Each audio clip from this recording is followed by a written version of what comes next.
Good morning. It's Wednesday, November 8th, and 9:30 a.m., and this is the monthly meeting of the Council on Aging Board. The board adheres to the open meeting law, and Robert's Rules of Order are followed during these meetings. I'm Jean Campanello, Vice Chair of the board. In attendance are Holly Luke, Director of the Senior Center, Renee D'Argento, Outreach Coordinator, and board members Judy Goodstein, Lori Jones, Betsy Zug, Mina Shamu, and Raquel Kleeman-Wexler. We will open our meeting with the call to order. Before we proceed, I do have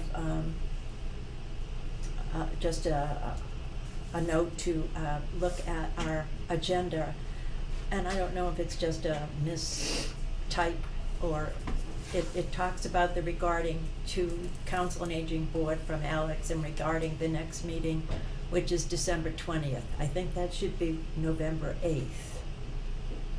December. This is for, this No, is, this this is is for this next one. agenda.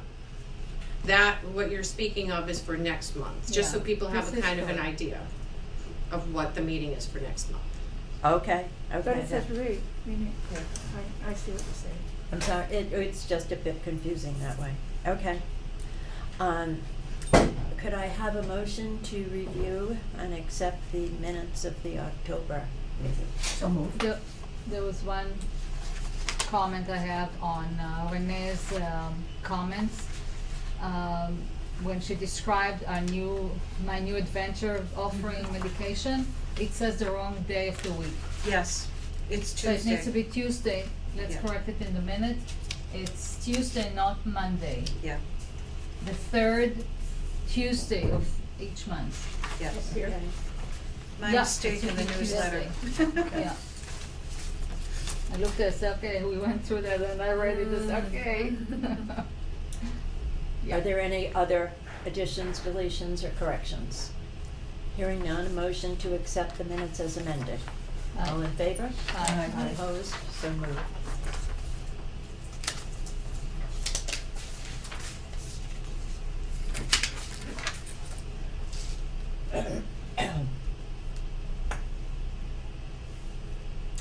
Financial reports. Sure.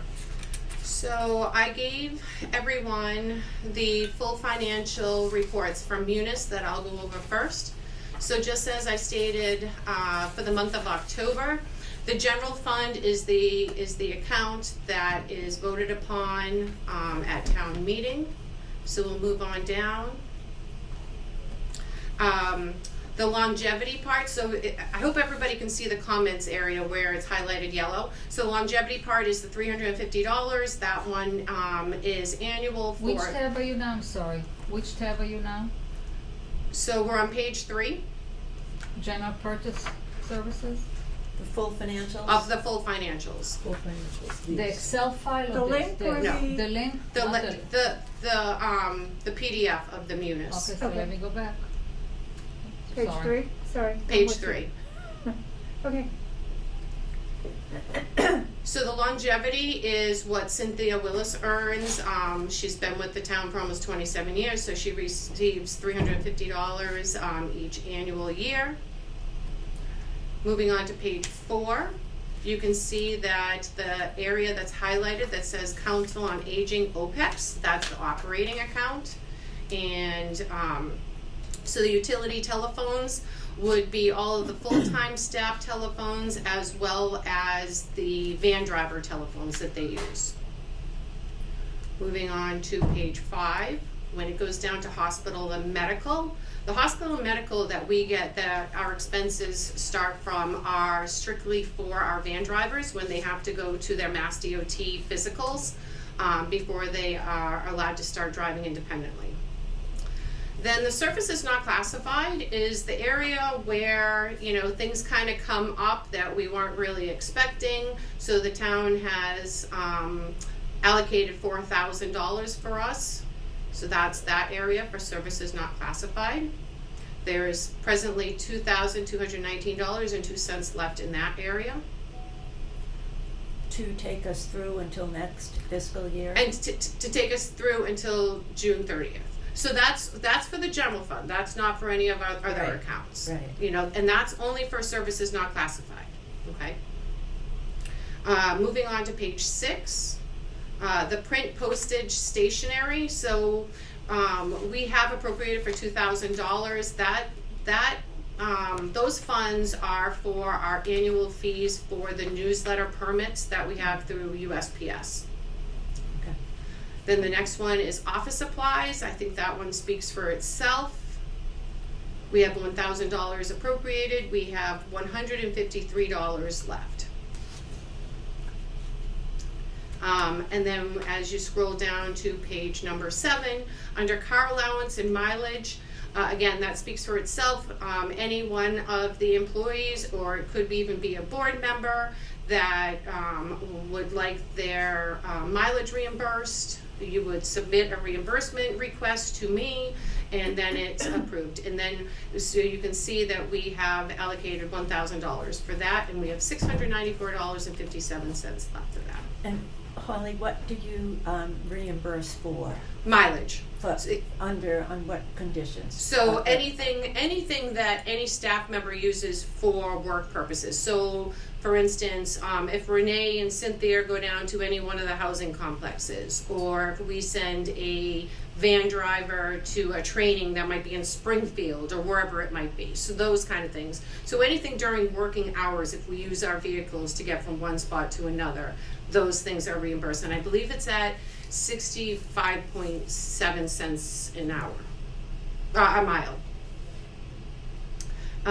Dues and memberships, so those are things like the MCOA dues or ESWA memberships where we support them, or even we have a licensing fee to show movies here. So that's where the the dues and memberships come from. On page 8, we have trainings and conferences. Again, that speaks for itself. So that would have been for this year so far for Renee, Casey, and Alex to attend the MCOA conference in Danvers. And there'll be other trainings that are down the pike also. Moving on to page 9. So you can see that highlighted area, Elder Affairs Grant, otherwise known as Formula Grant, and the expenses that have occurred in that account. Please stop me if anybody has any questions. So you can see that each account is set up primarily the same as the general fund, so there are purchase of services that you can see. What, Yep. what is vendor web number 79? Under state revenue? And that's on page 10 that you're looking at? I am on Nine. this. Page 9. Nine. Page Sorry. 9, under state revenue. 1, 2, 3, 4, 5 times it shows up. Vendor web 79. I do not know. 512. That is something I would have to look up. Yeah, there's Yeah, but there's- expenses and there's income and expenses with that tag, a bunch of them. Let me just look at that because this is a formula grant. Let me just. It's under the Elder Affairs Yep. grant. So I'm If just one looking. negates the other. Sorry. So I see what it is. So it appears to me that is where we would be working with MCOA. And having the reimbursements from, this shows up from the grant The grant that we had, the respite grant. yes, the respite grant that Renee was working on. Well, but that shows up under MCOA, respite. The vendor web 79 is a separate entry. So with that, I will have to look that up and ask accounting and get back to you because I'm not clear myself. What's Thank the you. amount of it? There's Um, several of them. Yeah, there's different kinds. There's it seems to be about $512. It looks like it was Oh. deducted and then added back in. Well, no, there's also There's an a entry for 3,000. 3,800 And then there's one for 1,215.81. Those Those are the seem grants. those seem to be the MCOA grants that when I say she, Renee put in for. So We had to pay out And- money and then receive it back. pay out money for what? Because it was a reimbursement grant. Right. So we had to Okay. pay out money for expenses and then get reimbursed for it out of the formula grant. And these are the reimbursements? Those or are these definitely the amounts. Yeah. Okay. Yeah. But I'll ask accounting why they put it under vendor web number 79. And there are also, which may be, I don't know, when we did the respite, reimbursements for off-site respite for people, Uh-huh. we had 3 participants who did that, who submitted some invoices, so they had W-9s with accounting, and when those came in, there were smaller amounts, so it could be some of those too as well. Well, and just so everybody knows, whenever we have any outside organization or a business working with us that there's an exchange of funds, we have to go through a process where we send a W-9 over to accounting. They assign them a vendor number. So it's very well that MCOA could be vendor number 79, but I will get that confirmed. Yeah, there would be individuals and then some of the organizations we dealt with, like Tower Hill and Pine Craft Dairy, Yeah. where we did the outing, things like that. Yeah, but I will get confirmation, I'll let the board know, and then report back in December so we can let everybody at home watch So it. it's a revenue of annual 774,000? That's it, sir? So again, so the way accounting works is they kind of sometimes blend years into together. So I wouldn't necessarily look at those numbers right there, because I can't explain to those what those are. I always take at the very end where it says total of elder affairs. So so that would push us all the way down to, scroll down to page 14. The total elder affairs that's left in the grant now is $16,266.49. Now, please keep in mind that we have not yet received the $120,000 from the state. We usually get that in January or February sometime. So that's kind of the rollover from FY23. So with that, I am now currently on page 14. So those highlighted areas, these are all older grants for you just to kind of disregard. Those just end up staying in Munis. So with that, I'm gonna keep scrolling down because they're all still highlighted out. On page 17, we have the taxi and livery partnership. We were awarded $60,000. That ended on November 4th. We are still in the process of kind of going through our invoices that we receive from taxi livery and for Safeway transportation. And this Munis shows the balance of being $29,664.78. That number will definitely grow. Hopefully we have that adjusted number by December, if not January, so we know exactly how much of the $60,000 we used.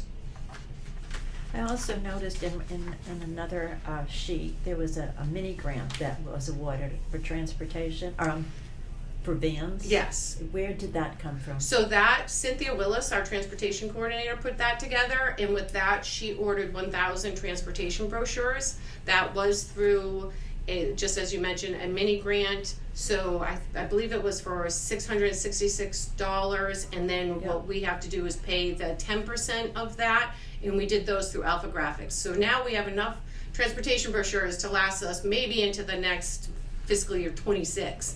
But that's good, so we don't have to worry about that anymore. On page 18, we have the gift fund, which speaks for itself. I have a question about the gift fund. Sorry.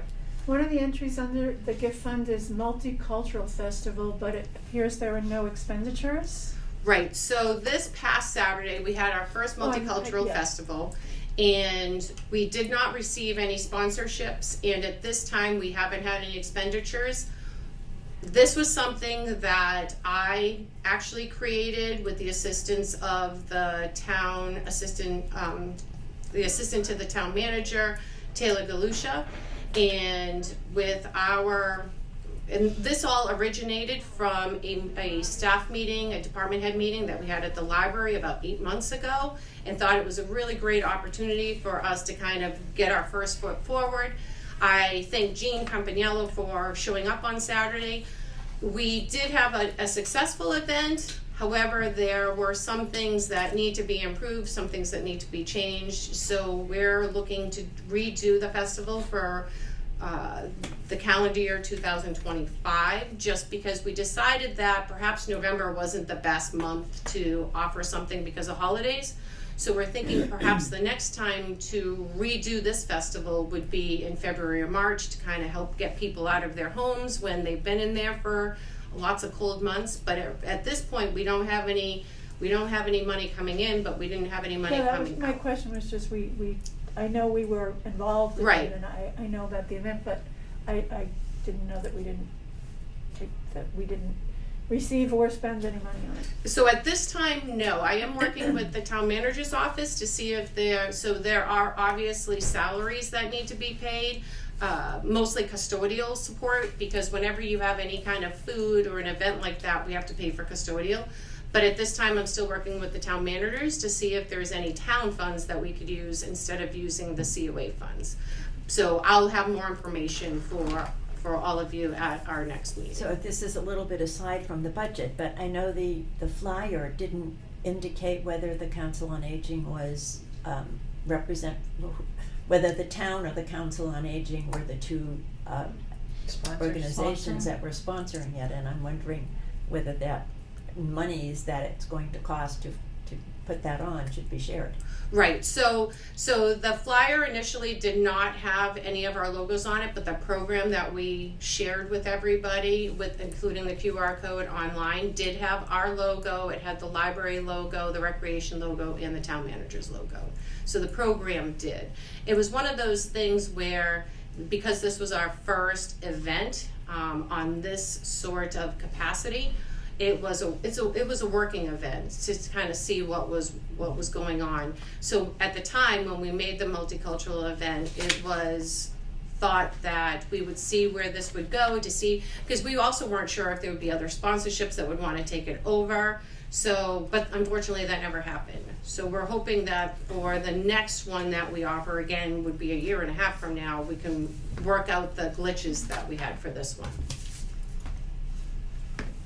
You will let us know then if there is any amount that we need to provide to the town for the expenditure. Yes, so that will show up on the next Munis report that Okay. I show in December. So with that, We do go out for sponsors. I did go out for sponsors, and we had a Google form where people could sign up to sponsor, and people did. And then once we reached out, people decided that they did not want to.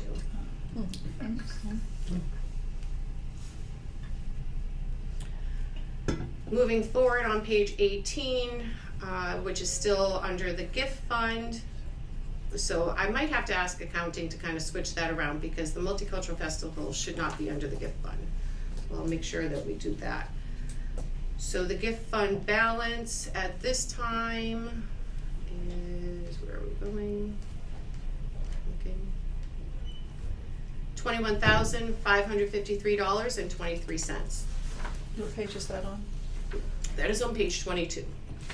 We have not had any expenses from the gift fund. We have received various donations, which include, we received a few cash donations the night of the Halloween extravaganza, excuse me, from participants that were there. I'm not even sure that those showed up yet, because that was October 31st. But we habitually receive some for our transportation and things like that. In our small home repair group. Small Home Repair Group is A one lot of, of grateful people send us donations. Yes. Oh, Yes. that's really Yeah. nice. yep, that's a fantastic group. Yeah. The next one on page 22 is our revolving fund. Revolving fund is where we pay the van driver salaries that drive our 2 White Town owned vans, and any maintenance that is involved with the 2 white vans. And at this time, I'm just looking for the totals of the revolving fund, is $16,623.39. So with that said, so this is a report of the full Munis financials. I also shared with all of you, again, the link that is always in your COA board information drive with the spreadsheet. Are there any questions for either one? I just wanted to say it's helpful to have that link again in the email. Okay. I appreciate that. Yep, sure. It is. Thank you. No, I thought it was interesting to look at that other budget sheet, cause it was so much simpler Mm-hmm. to just identify what you wanted to look at and pull it down. So the reason for the link for the spreadsheet that we devised, as you can see, the tabs are all at the bottom. So all of our finances that we do throughout the year are at the bottom for you. So the cover page, the information kind of shows you where each account, what they're used for. The next tab is the budget. So what was absolutely appropriated at town meeting, so you know exactly for the general fund at least, where all the money is planning to go. Then from there, if we break it down, and one of the reasons that we do it also, so if, just for example, so if you all have your computers in front of you, you'll notice that for general purchase of services, there's a number at the very top under the B column. And Lori, I can share this with you just so you can see. So under the B column, there's a number there. So that number, when I'm spending anything out of the general fund, has to come from that line item in Munis. So for instance, when I'm paying, as I mentioned before, in the full Munis financials, there are posted stationery.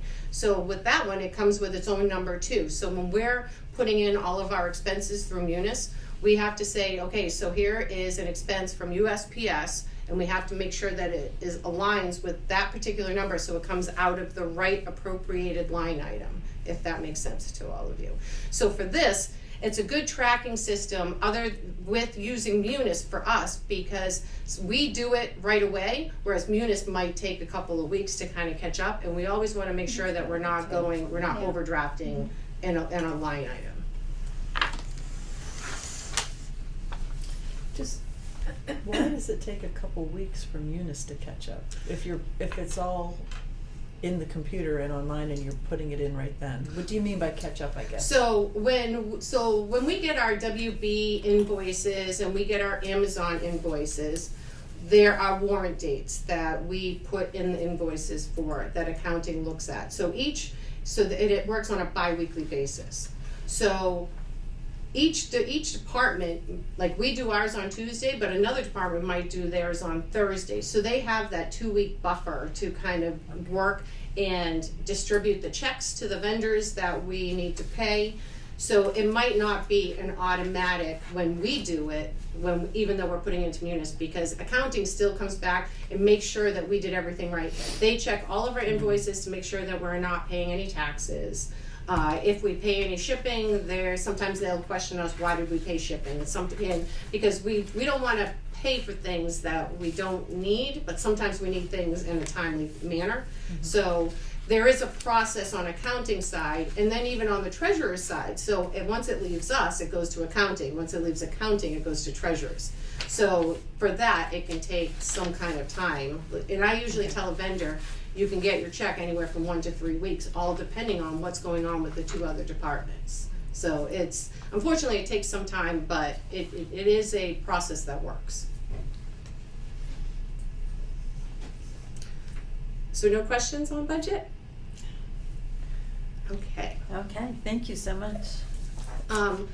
Jean, if before you start, we do have a guest from Friends. Yeah.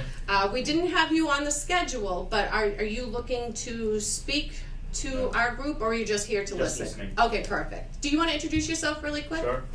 So my name is Saurabh Mundra. I live in Stony Hill. I'm neighbor of Minu Sharma. So I'm just here listening and trying to understand how things work, and that's all.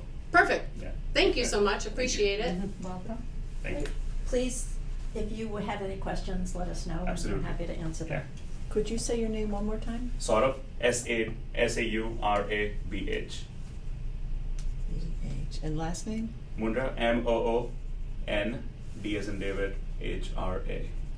Thank you, that helps me.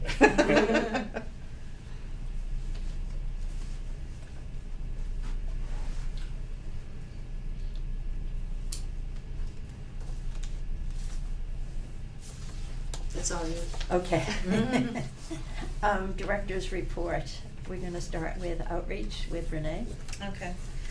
Hi, everyone. So, before I get to, the grants that we're applying for and the presentation, I'll just go over a few things. So for fuel assistance, I've received probably well over 100 calls from people who have not received their applications yet, their renewal applications, which are typically sent out in August and sometimes in September. But SMOC is short of help continually, and with many more thousands of applications that they received this past year, the last heating season, I'm sure that it's taking them quite a bit longer to send them out. And some people did receive them in August and all the way up and through into October. So I imagine they must have been sending them out in batches. And the last of the applications were sent out in the last couple of weeks. So people should be receiving them very soon. I have, for people who couldn't wait for their renewal applications, I have actually helped them with filling out new ones with their application number from previous years. In particular, for those, I've already ordered one emergency oil delivery, and so has SYFS, as far as I know, that they've ordered at least one, if not more. And also to expedite work on, there's someone who has a leaking oil tank. So there's another program that SMOC has that helps people with repairs or replacement of their heating system. So there's that as well. And then we get the fuel assistance applications expedited in order to do that. So hopefully people can be patient and wait for their applications. And then for programs, we have coming up November 13th, that's next Monday, between 9 and 10:30 is Coffee with a Cop. And Jason, we're gonna have him over at the Towers this time. Oh, good. So we'll do a little bit of traveling around with our program, and I hope, not only people at the Towers will attend, but I hope others will attend as well, because it's open. And also, we're starting our, with Raquel, the prescription medication reviews. And that's gonna be a monthly, the third Tuesday of the month, and it's November 21st, this coming month, this month. Let me check. Yeah, so we look forward to that. And we have at least one person signed up that I know of, which is good. And, okay, so to get to the grants, Before you do that, Renee, I was just wondering if there's an update on the respite scholarship program. so that's one of the ones I'm Oh, okay. talking about. Okay. Yeah. So we had talked about the respite scholarship program and the COA board helping out with that, maybe with something like $5,000 to give scholarships for off-site respite at a day health facility, or for people to have someone come into their home to pay them by the hour to give them some sort of respite, that sort of thing.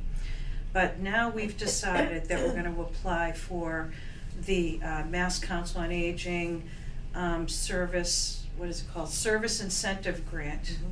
And I'm going to request $5,000 from that grant so that the COA board doesn't have to worry about covering that, hopefully if we're funded. And that will provide the same sort of assistance. And we're not limiting it to people just in town. It will be open to caregivers who care for seniors age 60 and over, whether they live in town or whether they participate in one of our memory cafes. Because last year when we did the respite grant, and we did respite here at the senior center, we had almost half of those participants from the memory cafe who live out of town. Both the Memory Cafe participants as well as their caregivers live out of town? Some do, yeah. So is there any priority given to a Shrewsbury resident if we have to make decisions? We could give priority, but I'm not sure that that's gonna be a problem, given that, I mean, we publicized it, and it's a very long process for people to use day health services. So not only, researching and visiting the different day health properties, but also they have to get the medical records, and all kinds of things need to be approved, and then, they enter in, and transportation potentially is set up. So we had one person take advantage of the day health last year, and we had 2 others who, one of them went to other towns, because there are 3 towns who provide respite at senior centers. And then we had one person who had someone coming into the home of the senior. So those are the options that people would have. Okay. Yeah. The other grant we're gonna be applying for is the Senior Center Modernization Grant. And that's the presentation that I'm gonna give you today on the sensory garden. So before I do that, though, I'm gonna ask you to indulge me. And I want to take you through a guided imagery, okay? All right. So, take a moment to relax your body. Take a deep breath in, hold it. Breathe out, releasing tension. Breathe in again, and as you exhale, allow your body to relax slightly. Continue to breathe slowly and deeply. Now imagine yourself walking outdoors of the senior center, down the brick walkway, and you are now at the entrance of the patio sensory garden. It is a beautiful day, and the sun shines down warmly. In your view to the left are people socializing and enjoying refreshments as they gather around bistro tables on comfy chairs, or lounge on the love seat under the grove of trees, cooled by the leaves moving in a slight breeze. In your view to the right is a fountain, flanked by raised garden beds, filled with a seasonal palette of perennials and herbs, and even some vegetables. As you walk along the garden beds, stopping to enjoy the fragrances and textures of the garden, viewing and listening to the sound of water trickling from the fountain, birds singing and bumblebees buzzing around the flowers gathering pollen. Take time to pause as you come to the end of the patio. Take in the beauty of the scene with mature trees edging around the grassy area, and in the foreground, the purple martin house active with bird parents feeding their young fledglings tasty insects, and birds bathing in the bird bath. The garden area with its native plants is a haven for birds and the insects they depend on to feed their young, and for bees, butterflies, and moths that pollinate our garden. Now take a seat and luxuriate in this peaceful, beautiful sensory garden, taking in all the sights, sounds, and smells around you. Imagine all the details of this place. Now is the time to leave the garden and return to the present. Take a moment to stretch your muscles and allow your body to reawaken. That was a good one. That was a good one. Should do it every time. At the You beginning have of the set the meeting. bar too high now.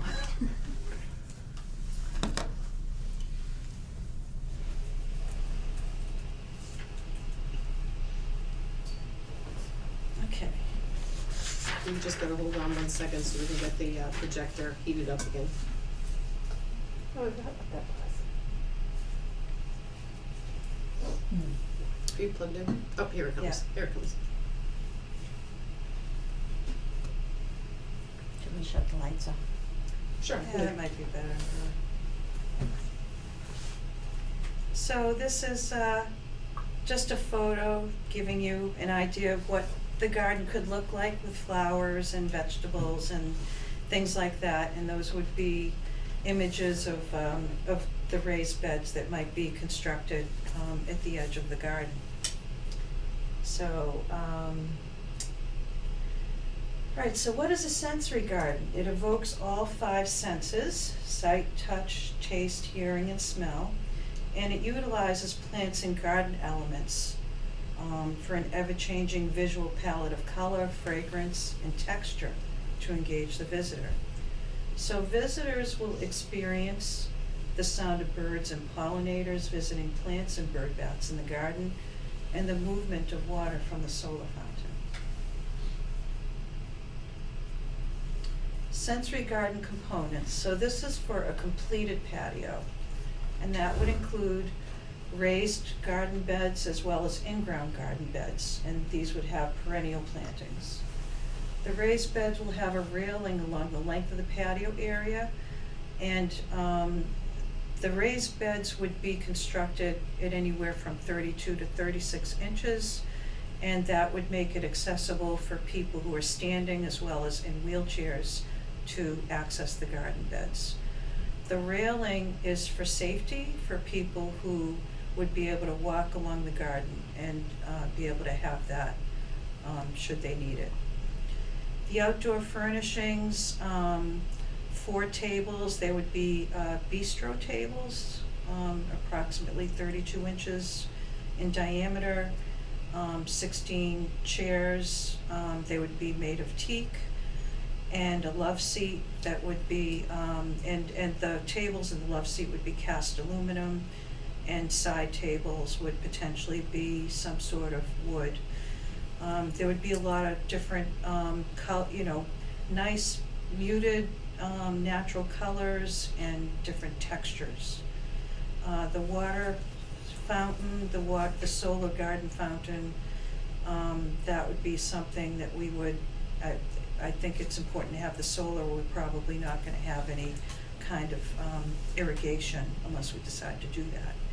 And then a bird bath that could potentially be located on the other side of the patio, a purple martin house for people to watch, to have something interesting to watch, some activity by birds, as well as, in the water features, assorted planters to give some height and depth to the garden, as well as garden signage. And the garden signage would be both educational as well as, maybe some inspirational sayings, poems, and things like that. So this is what the garden would look like.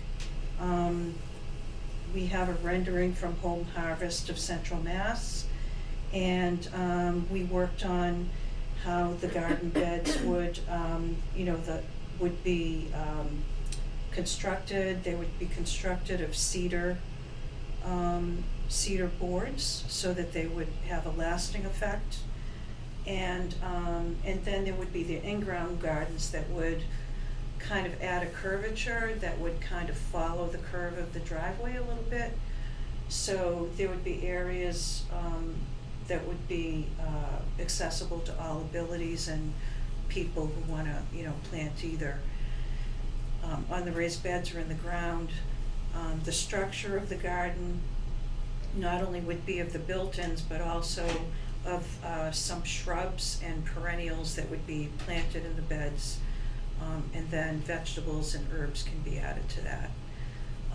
You'll see against the building where side rooms A and B, and at the front to the right where the craft room would be, we're looking at between the windows an espalier pear tree.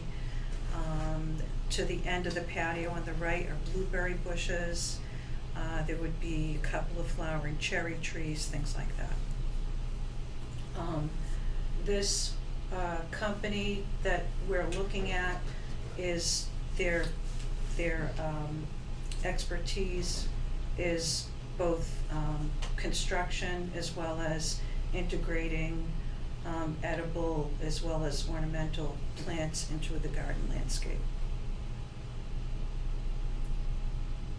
So this would be the water fountain, and all of the solar component would be outside the fountain, hidden somewhere. And then underneath that would be the pump that the solar would run it. It would be filled with native plants. Native plants are those that attract our native birds and pollinators. So that's just an example. And to the right on the bottom is your blueberry bushes. Thank you. And she said, Lucy, who I've been working with in the company, said that they can get them actually to produce blueberries in the first year. Wow. That's unusual. Yeah. I guess, so, and also the trees and things like that, we'd be looking at doing, if we did this, mature trees to the other side of the patio, the other patio. The other thing we might want to look into as well is having this company help us with the rest of the landscaping around the senior center, and having a maintenance plan, because it just doesn't look very good. There are a lot of, there's some good structure, but mostly there are plants that really don't belong. They're invasive, they're not native. Native plants they don't require as much care or as much water, things like that. Okay. Right, I have a question, Renee. Right now, does the staff of the budget from the maintenance of the senior center come out of our budget? No. So it would be the town budget? It No. would, We would have to, if we wanted control, right, wouldn't we have to hire? well, we would have to discuss Yeah. that moving forward, Yeah. for sure. Yeah.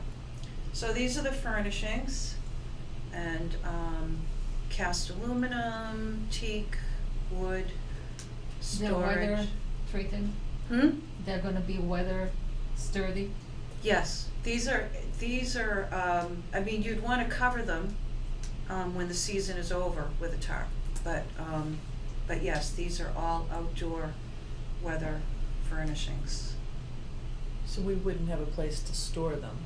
They would be on the patio and you'd cover them under a tarp. Okay. Yeah. And then these would be some of the accessories, so that's the Purple Martin house and some of the planters and the bird bath. And all of these have been put into a budget and are gonna be proposed to for the grant. Okay. And the garden, examples of garden signage, of course, we would say this is, the senior center sensory garden, and each of the plants, some of them would have signs on them indicating what kind of plant they were, and then we would have, maybe some nice signs like this. Okay, so now let's get to the meat of it, the budget. So, the grant is for $25,000. We're gonna request the full amount.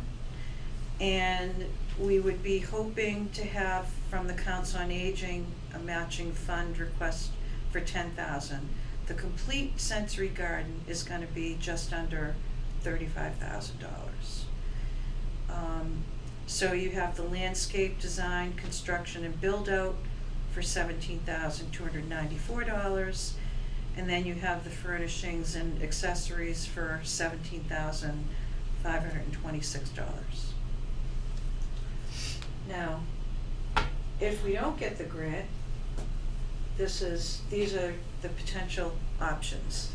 we could phase it, and we could furnish the entire patio with tables and chairs and planters for $13,000. If we wanted to add the bird houses and bird baths, it would be $1,241. If we wanted to add the fountain, $3,285. And potentially do the rest of the build-out the following year for $17,294. So is Any it- questions? I have a question. Is this in addition to what we're already having done? So what we're already having done is the patio slab, which is actually being installed at this very moment. So Okay. I'd invite you all to go take a quick look. They just started yesterday, so it's not pretty. But so this is to be built around. Okay, so that does not include the patio. No, So it's we're the- doing the patio now, which we've already approved. Yes, the patio, the final amount for the patio was $29,900. So, And does that current construction, doesn't include any walls or planters or No. just the slab? It is Yeah. just the surface area. It's labor intensive. Yeah. so I know the Council on Aging Board was thinking that you would like to have gardens, you were thinking of community gardens, different things like that. And,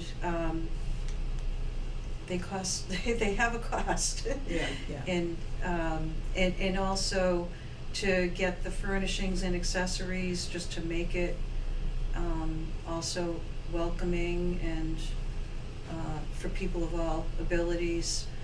The patio would have, with the furnishings, the way it would be, the reason why I was looking at bistro style tables is because, where is it? Sorry. Toward the back of the patio where the grove of trees are already, that is where the tables and the love seat would be concentrated along that edge. And toward the front of the patio where the boxes are, there would be at least 18 feet where classes could be held, yoga classes or anything like that, without having to move things. I mean, things could be moved, but, yeah, This is the patio that is being placed now? that's right. It's 50 by 28. So whatever we're talking about, I actually thought that construction is included in the price because No. looks a little expensive. The flower beds and all this is 17,000?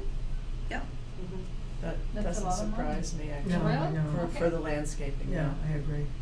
Okay. Does that include the raised Oh, the beds trees also as well? construction? Mm-hmm. Judy? The trees, the shrubs, the perennials. Okay. Yeah, I just wanna understand the, the financing. You're requesting a $25,000 grant. If we get that, then the board is asked to allocate an additional 10,000, is Mhm. that correct? Okay, and when will you know if we're receiving the grant? At the end of November. Oh, okay, Oh, that's good. Yes. nice to know. Yeah. Good. Okay. Nice quick turnaround. Yeah, it's a Good. quick Yeah. turnaround. That's nice. And if I can just add something here too, one of the things that we've been really wanting to do is really improve what we're able to deliver for our caregivers and those with dementia in our memory cafe as well as aging. What Renee has put her heart into, as you can see, is a fantastic location for just those kind of opportunities to happen, where we can actually invite people to come and enjoy this area at the senior center. And there's not a lot of other facilities that get to say something like that. Yeah. And for the additional funds that she would be requesting, we can always do that in increments over each year. Don't forget, we always receive in-kind donations, we have our gift fund, we have the formula grant, so there are opportunities there. It doesn't all have to happen, this year or anything like that, but I think with what Renee has put together for all of us, I mean, when she showed it to me, I thought, I wasn't expecting what I got, so. Renee, it's a great presentation. It's really nice. You Yeah, did a this is wonderful beautiful. job with Thank you. this. It makes it so visually clear, but it also is like our own little slice of Tower Hill. I mean, I felt I could feel myself there. It's, you Mhm. did a great job. Well, the one thing about it too is, so part of this, and that I'm gonna be proposing in the grant, is that we're expanding our space to the outdoors, and we're also gonna expand programs, so we can have, different organizations. We could have, potentially UMass Extension and, garden clubs or organizations do presentations, do educational programs for people, how to grow your own vegetables and container gardening and all kinds of things that we can bring to this patio. And then there's the intergenerational aspect with the town events going on, that people will be drawn to this, hopefully, so. Were you able to speak with companies other than the one in which you'd made this presentation? So the research I did when I was looking for local companies, I found 2 local companies. And the criteria was that they had to have expertise in native plant gardening, Uh-huh. and also the design and build of things, and ensuring that the plants themselves aren't gonna be raised with pesticides and herbicides, which kind of defeats the purpose, and that sort of thing. And so I only got an answer from this company. The other company I got nothing from. Okay. Yeah. Question, a couple questions. One, at one point we were talking about having the swales or the swags in order to provide some shade, but we also need the sun for the gardens That's to right. grow and to have the Yeah. solar fountain to work. Yeah. So how do you resolve that? So I don't think that we're gonna need anything for shade, because the tables and chairs are gonna be up against those trees. However, if it turns out that we're gonna need something, we can always get one of those. These tables are not gonna have holes. We can always get one of those umbrellas with the base, with the big To umbrella swing that goes Yes. over. And the tables, I don't know what they're made of, but Cast aluminum. cast aluminum. So is the base wide enough? It looked to me like they would teeter. No, I know, it's Okay, wide, the good. base is wide enough. All right, Oh, just yeah. from the picture, so They're very good. All solid, right. yeah. Great. Yeah. Do you have an yearly maintenance cost also, once it's set up? So the yearly maintenance of the garden, you're saying? Yeah. No, we do not. That would be up to whether we wanted to hire someone to do just the once a year kind of thing, and then the rest would be volunteers and people who wanna get active in the garden with maintaining it, with doing the weeding and the watering and things like that. And I don't think we'd have a problem. But I No, thought don't you either. said in the past that was an issue, you didn't have sufficient people to maintain those beds. Well, except that the beds that we had and what Renee is proposing are completely different animals. The beds that we had, if you remember, they started to be kind of independent run, and it was up to those people to come back to take care of them. This is a whole landscape opportunity Yeah. where I think would actually bring in many people, because we do get the requests for something like something with a green thumb versus something that somebody has to be every single day to water, pluck, pick, and all of those things. Yeah. And just like we have weekly activities here now, yoga and Yeah. et cetera, it could be the creation of a weekly gardening club. Yeah, exactly. It would be like another program, Right. really. Yeah. Yeah. And an intergenerational one at that. Yeah. Just to keep this moving, because we've got about 35 minutes left, I also do just want to mention for those that are looking at home, if you would like to see the presentation that Renee just offered the board, please just contact Renee and she'll be happy to email that to Yep. you. Well, good luck on the grant. Thank you, Yeah. thank you Yes. very much. So we just need, this Beautiful. was just informational for us today. That's We right, don't for need to today. act on it. Right. If Exactly. you did a great job, it's amazing. Thank you. Anything else? No, that's it. You don't need to leave. I don't need to leave, okay. So next is transportation. Sure, so I'm happy to update that we have 2 full-time van drivers. One, Joseph Apicella, has started with us last Monday, He will be fully trained and driving independently by next Wednesday. Lynn Dangrado is also starting. She's set to start on Monday. However, there were some hiccups with her new eyewear glasses, so we might have to push her start date out. But there is light at the end of the tunnel, and because of that, my staff, Pat Babin, Donna Messier, Cynthia Willis, as well as our part-time van drivers, have been working diligently on coming up with our special trips beginning in December, so we can finally get our white vans out on the roads and get those utilized and offer people opportunities for, like I said, special trips that are outside of the WRTA parameters. Any question on transportation? Okay. For events, the Trick and Treat Extravaganza was a wild success. Oh, good. Yes, we were a little scared, not knowing what would happen because it was on Halloween evening. Yeah. Yeah. But we estimated roughly 75 to 100 people that came, kids and parents included. We received monetary donations because people weren't expecting kind of the whole thing that they ended up getting. So this will definitely be happening again next year. So we're looking forward to that. So that made me very, very happy. Manu?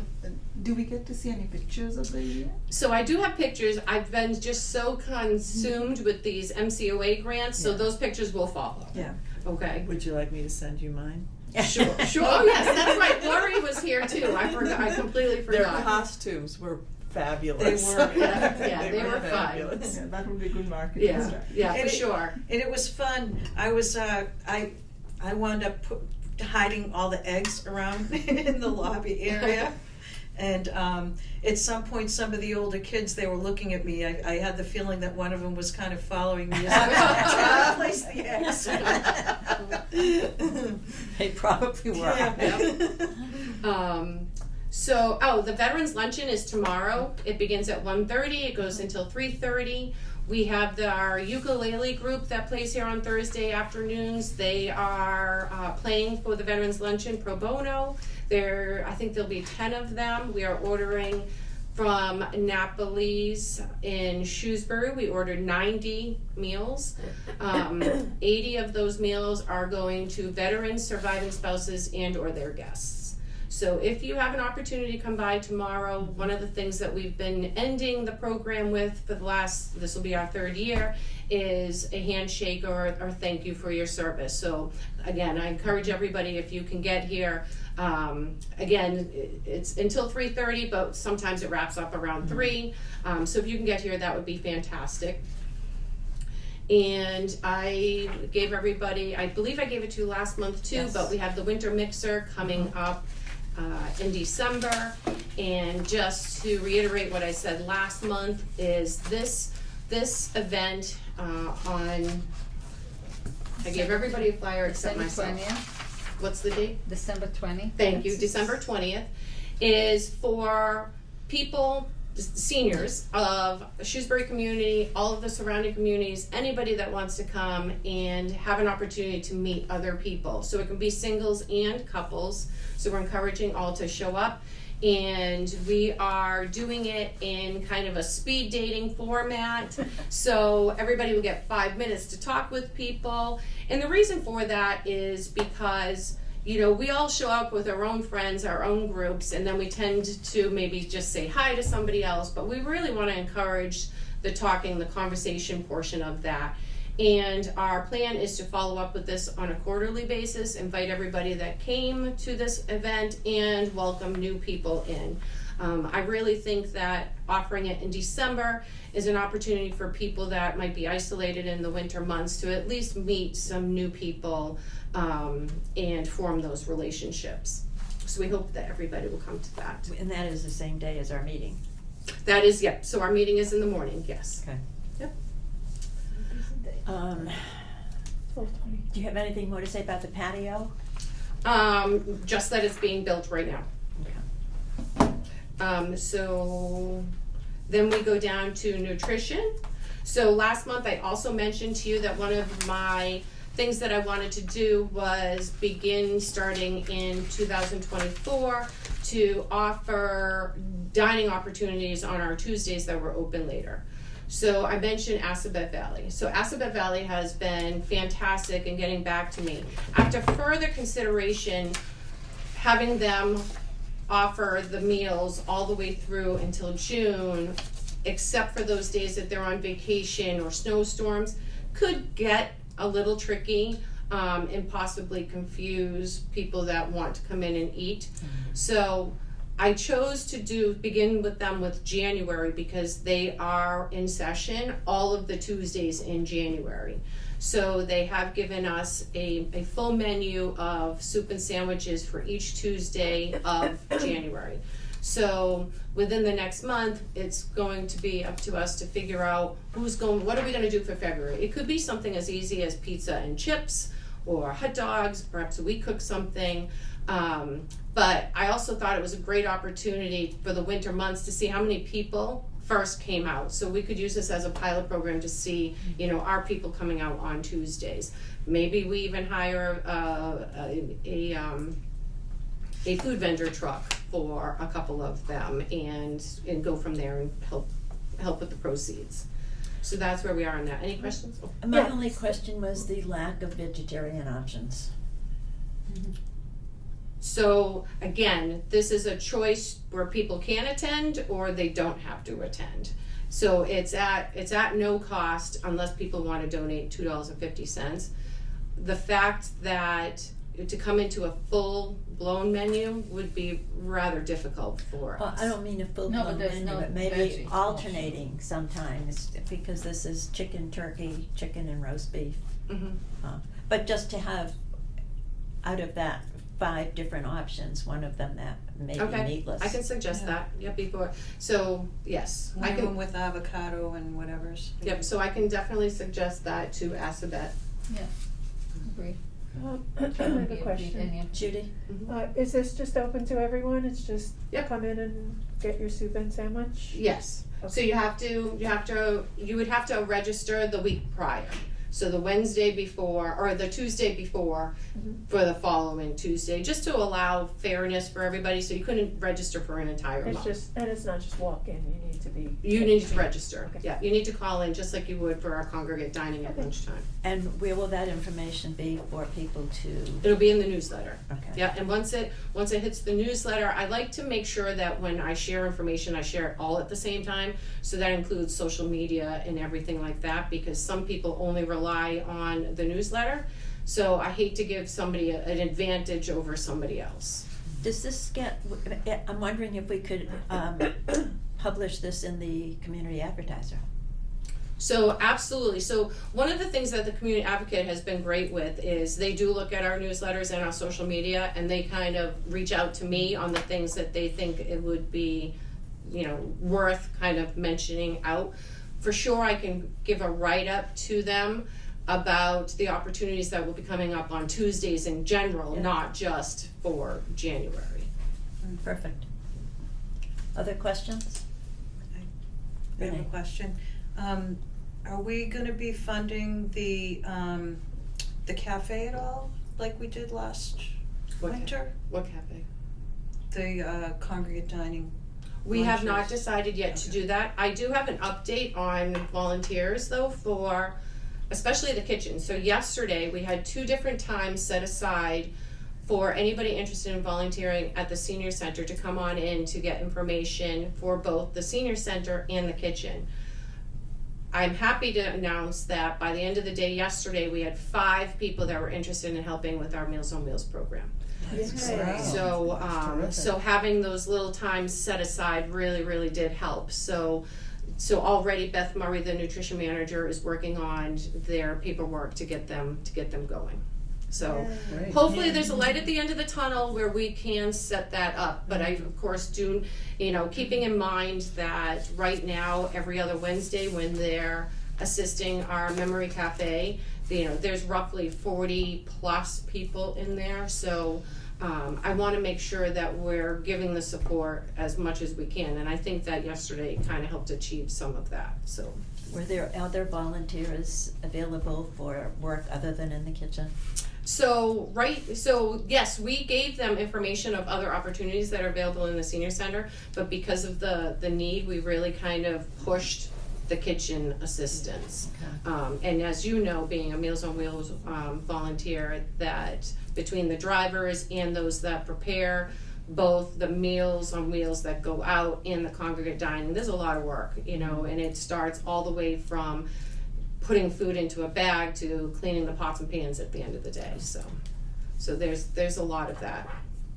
So to answer your question, we're hoping to still do something, but it might just take a little bit longer than what we've been used to.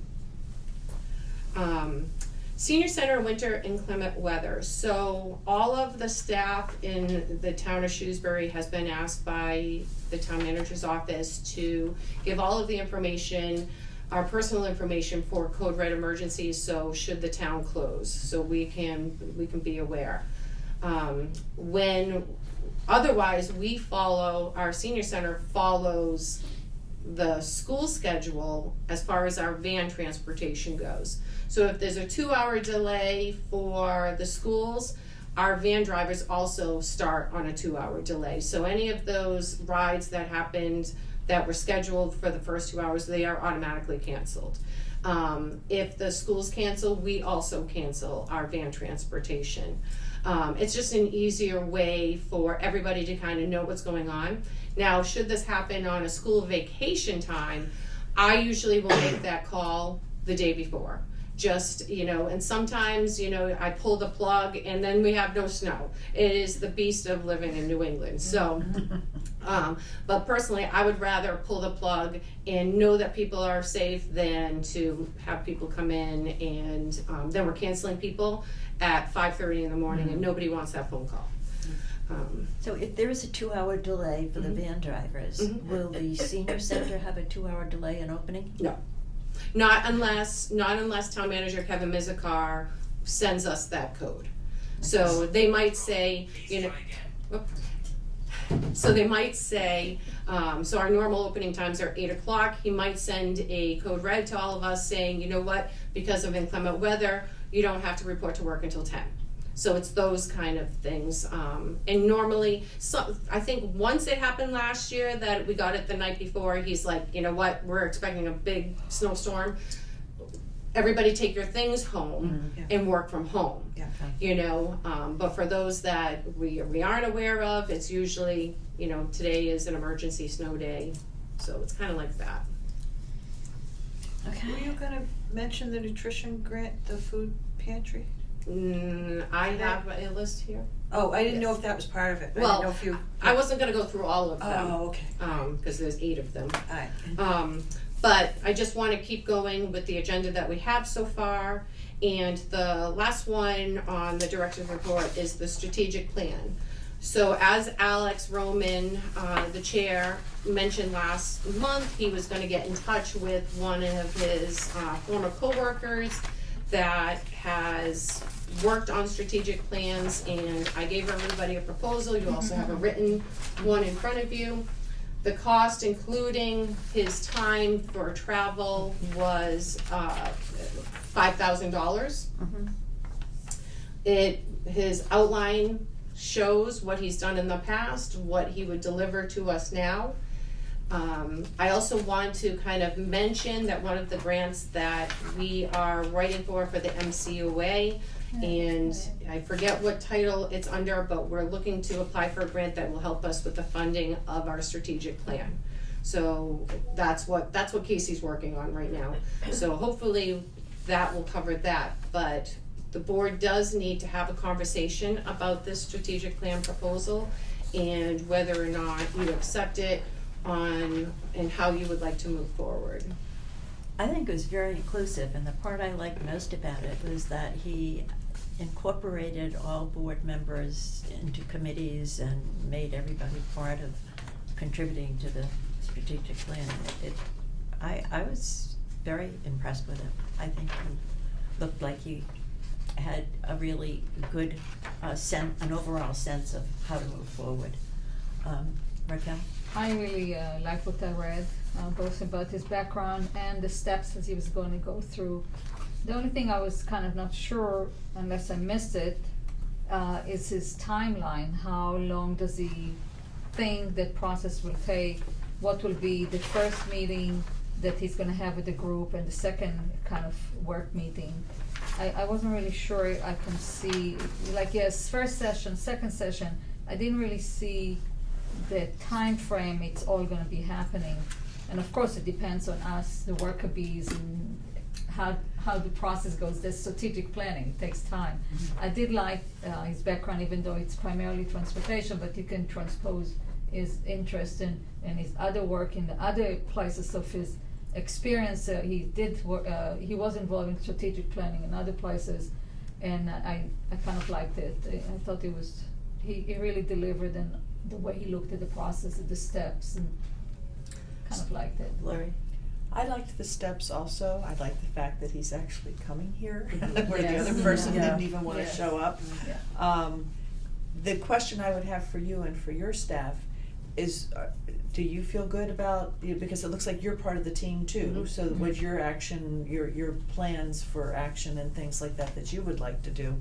And is the timing workable for you all to sit down and work through this as well? Yep, so I was able to have a conversation with Will Scott on the phone this past week, and he was asking me what is the desired timeline, and I said to him, I'd like it done within, if we can't finish it within this fiscal year, which ends on June 30th, I would like it at least within the first half of fiscal year 25, so we can have a good vision of where we're headed. And he also did ask me what would be my availability. So what's interesting is that next month I start with the fiscal year 25 budget, and that does take up a lot of my time, but once we form an outline of where we want to go, we can fit in my availability, my staff's availability, as well as I also told him that we have some stakeholders that I would like to have them part of the process too. So for instance, the Friends Group, the ESWA, and a couple of other SYFS, or other businesses, just to give, so they can give some feedback on the work that they perform with us. And so when we're making this strategic plan, it fits for everybody that's involved. And I also requested that it be an appendage of what the town has. So, it no longer has to be that working document that was originally created in 2019, but instead a document that gives us a kind of a goal moving forward, where we're gonna go with our vision and our mission. So I think that we have, between the work that the board will do, the staff will do, our partners will do, I think when it's brokered out like that, I think that we'll all have the availability of time to go through, especially because he's coming to meet with us. He'll have an opportunity to kind of get a sense of all of our personalities, and move forward with that. So, and I told him, I said, I think the best thing first too would to start with an outline with a timeline. Who is he gonna meet and when, what month? So that way we all know and can kind of pull our schedules together.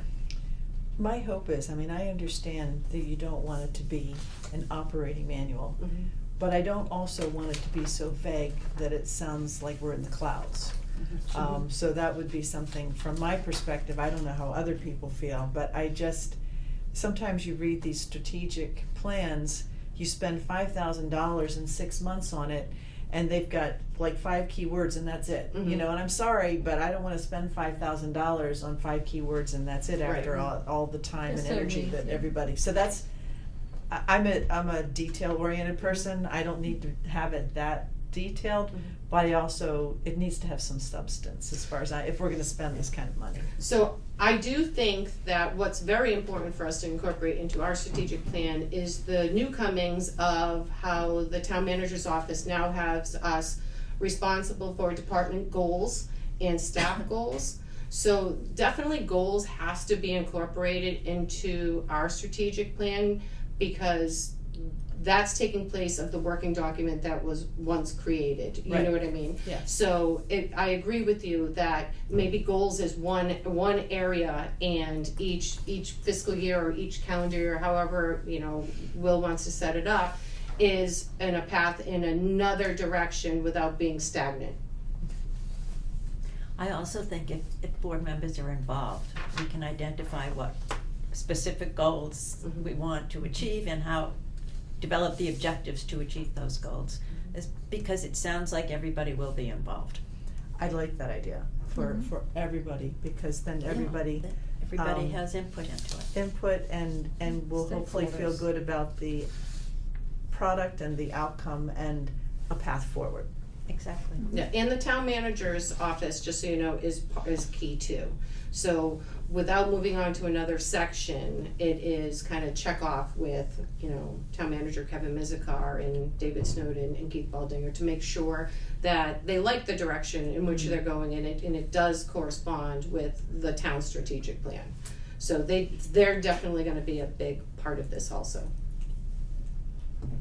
So do you need a motion? I don't need a motion for this, but I am glad to have the support.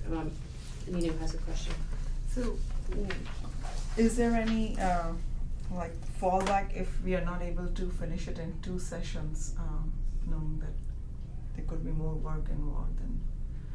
So I think all of those questions are important to bring to him when he comes here, because I obviously can't answer for him, because that would be a concern, obviously, but I know that he is willing to do the virtual meetings as well for wherever our needs are. So he will only be interacting with the main key players and the other organizations supporting us, but he would not really go out in the field to talk to the seniors themselves. That wouldn't be his.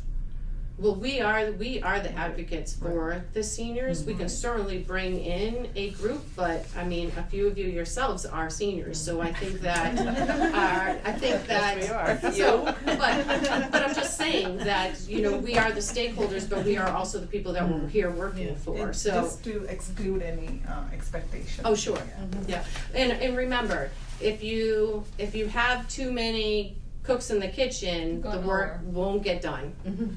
Raquel, you had a question? Yeah, I just wanted to, the way I understand it is gonna be 2 sessions. And the first session is more like designing, like who is gonna be the champions, and then the champions are gonna run around and figure out who to have under their wing and work with the people. And then at the next session, the second session is gonna be basically having all the champions, all the representatives of the team. So it seems like it's not gonna be 1 or 2 people, but again, I agree with Holly, I don't like too many people, because then nobody gets work done. So it has to be productive meetings, productive endeavors, get input from many team representatives that know the seniors, know the area, know Shrewsbury, know what the town goal is in general, and kind of focus on what is the general goal for the Coalition on Aging. So- I'm making the assumption that the assignment of champions will be assigning board members specific tasks. Yeah, that's what, Yes. Because, probably that's what it is. Yeah, that's my assumption as well. right, yeah. Lori? I also think guidance or agreement on how each meeting should progress. In other words, not just having an agenda, but how are we going to work well together to make sure that we've accomplished what we need to accomplish by the end of the sessions. And maybe sometimes even some guidelines, like these are the things we're gonna focus on, this is how we might want to make sure we get there. And there's lots of different ways to do that in successful meetings, and perhaps this person has a handle on that since he's done it so often, so maybe setting up the guidelines ahead of time will help us to stay focused. Yeah, I think, Yeah. having an Valid action plan, I Focus think is crucial. definitely Yeah. important. Yeah, it looks good. Can I add something?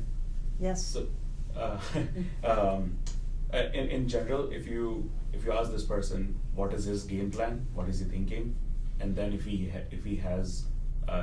wants some information beforehand and we can provide him, then probably it's like a guide rail for him that this is what we want and this is what he's thinking, and then we can focus right on those things. Yep. Yep, agreed.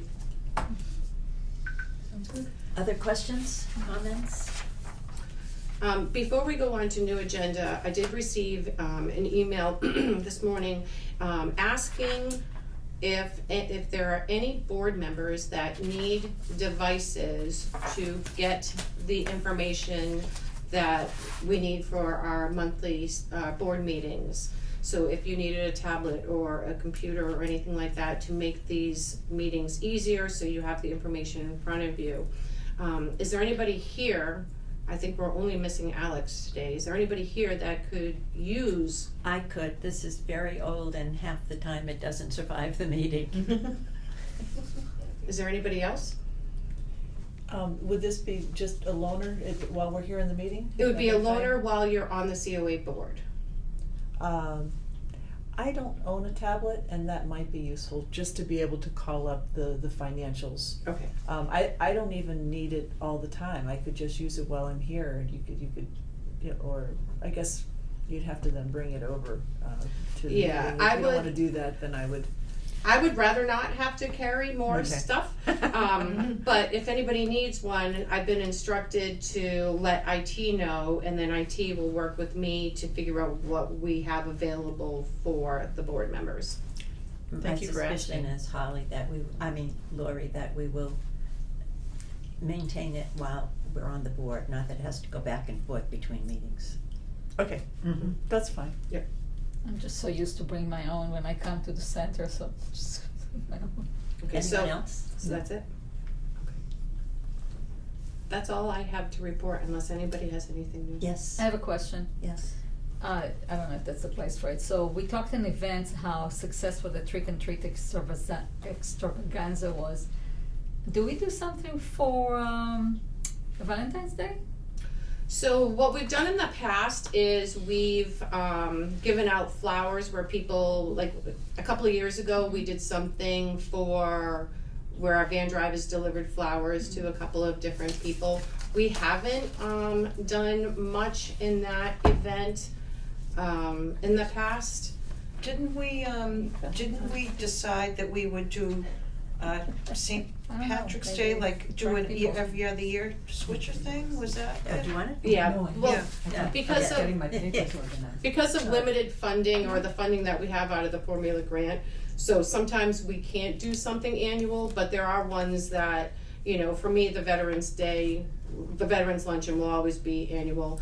And the other thing is, and I always welcome other ideas, is sometimes I'm so consumed doing something else because Veterans Day is right around, you know, it's still my budget time. So if anybody has any ideas, just let me know, like December would be a great month to let me know if you have an idea, you know, for Veterans Day or for St. Patrick's Day or anything else like that. And we have done some other events this year already where we haven't done in the past.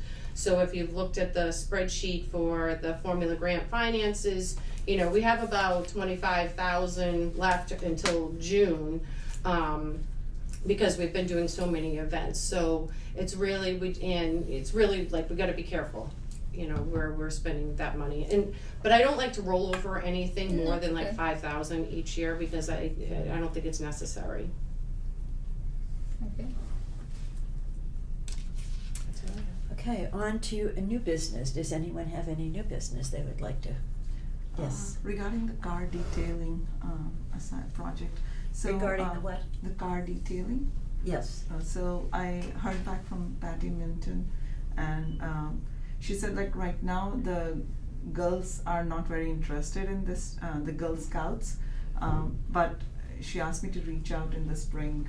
That's when she thinks she'll get more response back. So Okay. I'll follow up then.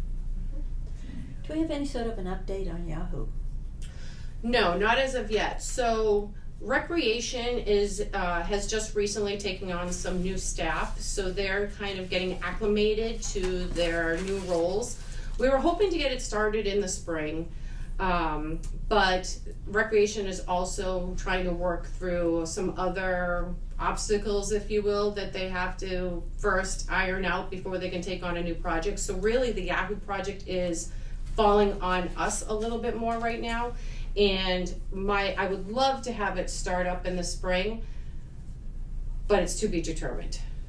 Because we all need to have, you know, availability without all of the responsibility falling on either us or the recreation department.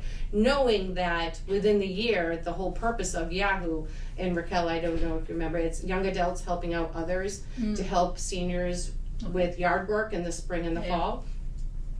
That eventually, within a year, that whole program is supposed to be completely volunteer run.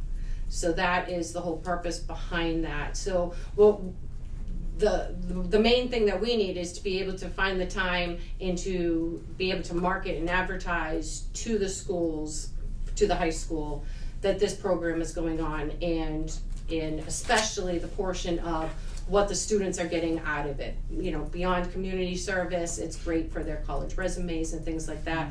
So it's really just us finding the time to make that outreach. Speaking of marketing, there was one of the grants offered by the Mass Council on Marketing. Is that one for which you're making an application? Yes, so there are 8 grants that MCOA is offering. We are applying for 7. So, and the marketing one that we are applying for is for a interactive kiosk to have here at the senior center. I believe we've talked about this in the past.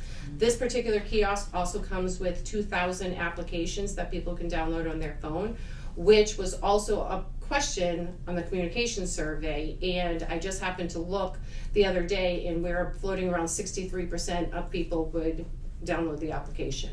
So that is really good feedback for us for the support of being able to get the grant, which is incorporated into my narrative portion of that. And any other new business? Any old business? I just wanted to ask about the survey that we were sending out with the newsletters. Any progress in that? Like, have you heard back anything? Yep, so the written surveys that we get back, I have had a portion of our volunteers put those in. At this time, when I looked yesterday, I believe we had 48 responses.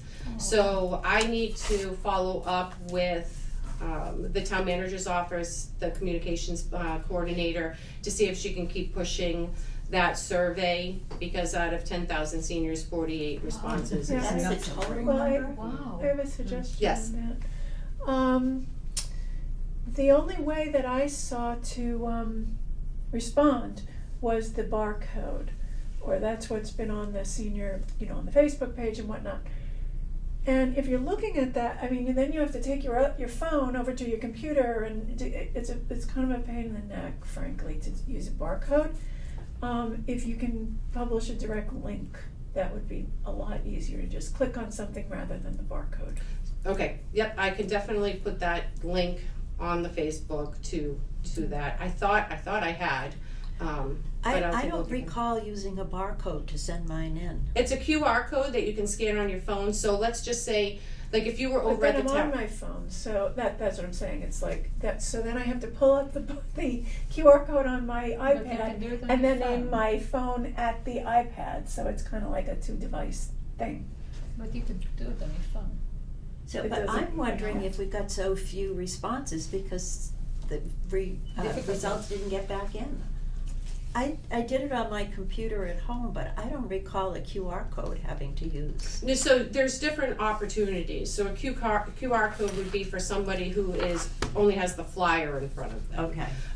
Then there are opportunities. So I did just yesterday get a couple in through the mail, but I haven't opened them up But if you yet. can put on the Facebook code Facebook page, where you post about the survey, if you can put a direct link to the Okay, survey. I can do that. I thought that's kind of how it shows up, because when I post the survey, it's from a link. You know what I'm saying? So I'll take a look at that, Sometimes but I I will saw it, I definitely. just saw the Yeah, code, yeah, so- I appreciate that. But it went to the Meals on Wheels, right? The survey. It went to everybody. Only 48, wow. Yep, so far, but we're doing it for the whole month of December also. So it'll be in the December newsletter as well. Yeah, Any that would other- be very good for the strategic plan also. Yes. Something to have. We've had surveys in the past that had overwhelming response. Well, that's But they because were we did a mailed to their mailing. homes. We Yeah. mailed to 5,500 households. That's right. Is there other old business? Hearing none, I would accept a motion to adjourn. So moved. All in favor? A second. I'll second. All in favor? Aye. Opposed? Meeting is adjourned at 11 a.m. Thank you. Thank you all.